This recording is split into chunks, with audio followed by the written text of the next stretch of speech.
Hello everyone, this is Aprajita from evidyarthi.in and let's continue the topics from your chapter number 5, Industries from your book Geography. So this is the ending topic, ये last topic है हमारा इस chapter का, चलिए इसे जल्दी से करते हैं।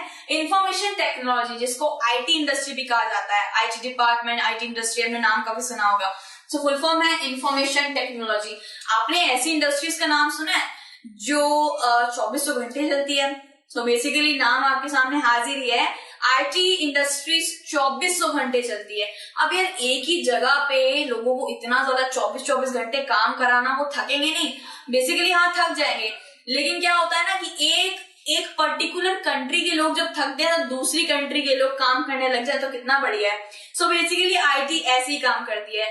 जब इंडिया में ब्रेक मिल जाता है, जब इंडिया में वो लोग ब्रेक पे होते हैं, तब यूएसए वाले काम करने लग जाते हैं। So basically IT is like ऐसे ही काम करता है ठीक तरीके से। So story of Danny and Smita की बात करते हैं। डेनी आईटी डिपार्टमेंट में काम करता है और स्मिता भी आईटी डिपार्टमेंट में काम करती है। डेनी कैलिफोर्निया के सिलिकॉन वैली में काम करता है और स्मिता कैलिफोर्निया कह रही हूँ, सिलिकॉन प्लेटू जो बेंगलुरु में है, बेंगलुरु सिलिकॉन प्लेटू पे सिचुएटेड है ना। सो स्मिता बेंगलुरु में काम करती है जो इंडिया में है, और कैलिफोर्निया यूएसए से डेनी काम करता है। तो दोनों एक दूसरे में एक पर्टिकुलर कॉन्ट्रास्टिंग एक रिलेशन बना के बैठे हैं, एक पर्टिकुलर कनेक्टिविटी बना के बैठे हैं, दोनों ही आईटी डिपार्टमेंट से।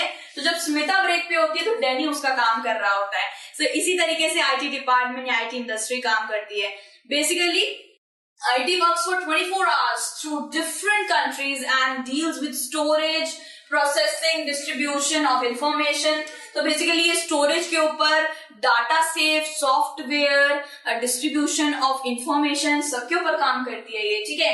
सो ये डाटा एंड सॉफ्टवेयर का काम भी होता है ना, तो वो भी आईटी डिपार्टमेंट करता है। डाटा चोरी ना कर ले कोई, सिक्योर रहे, तो ये सारी चीजों पे भी आईटी डिपार्टमेंट काम करती है, ठीक है। They guide on infrastructure, cost, resources. तो बेसिकली वो गाइड भी करते हैं, किसी भी इंडस्ट्री को इंफ्रास्ट्रक्चर पे गाइडेंस चाहिए, कॉस्टिंग पे गाइडेंस चाहिए, रिसोर्सेज पे गाइडेंस चाहिए, तो वो भी करते हैं।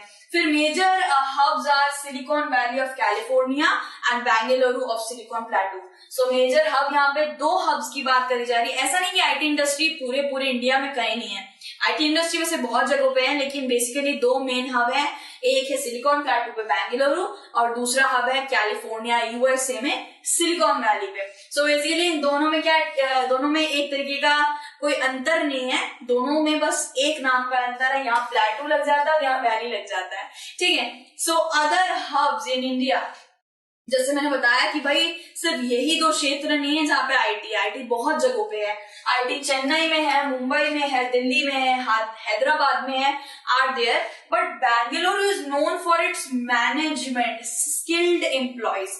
बेंगलुरु को क्यों चूज करा गया, बेंगलुरु को क्यों मेन हब बोला जा रहा है? क्योंकि वहां पे सबसे बढ़िया स्किल्ड लेबर मिल जाते हैं। आईटी कॉलेजेस सबसे ज्यादा बेंगलुरु में आपको मिल जाएंगे, और वहां पे बहुत ज्यादा डेवलपमेंट है और काफी कम पॉपुलेशन है। Same goes with the California, ठीक है। सो दोनों के अंदर कम पॉपुलेशन है, स्किल्ड लेबर है, मैनेजमेंट बहुत अच्छी है, पॉपुलेशन भी सही है, पोल्यूशन भी कम है, तो इन दोनों को इसीलिए मेन हब बनाया गया है। अब अगर इनकी फोटो देखेंगे तो ये हमारा बेंगलुरु का, आप देख ही सकते हैं कितना ज्यादा डेवलप्ड एरिया लग रहा है, कितना खूबसूरत लग रहा है।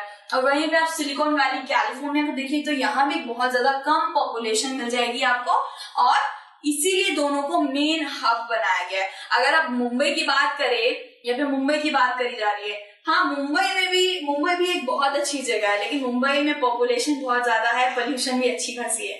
दैट्स व्हाई बेंगलुरु को ये प्रेस्टिजियस अवार्ड जाता है, ठीक है। सो इसी के साथ information technology, IT department, IT industry, आपको जो कहना है कह सकते हैं।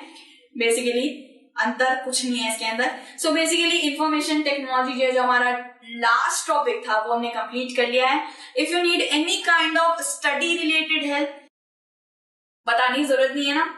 जी हाँ, आपको कहाँ जाना है भाई? evidyarthi.in की वेबसाइट पे जाना है। हिंदी मीडियम, इंग्लिश मीडियम, भाई दोनों में आपको सब कुछ उपलब्ध मिल जाएगा। MCQ, sample paper, question paper, e books, वहां पे आपको सब कुछ उपलब्ध मिल जाएगा। एंड फिर से मिलने वाले एक नए चैप्टर के साथ, इंटरेस्टिंग टॉपिक के साथ। टिल देन अपना ध्यान रखिए, टेक केयर, बाय बाय।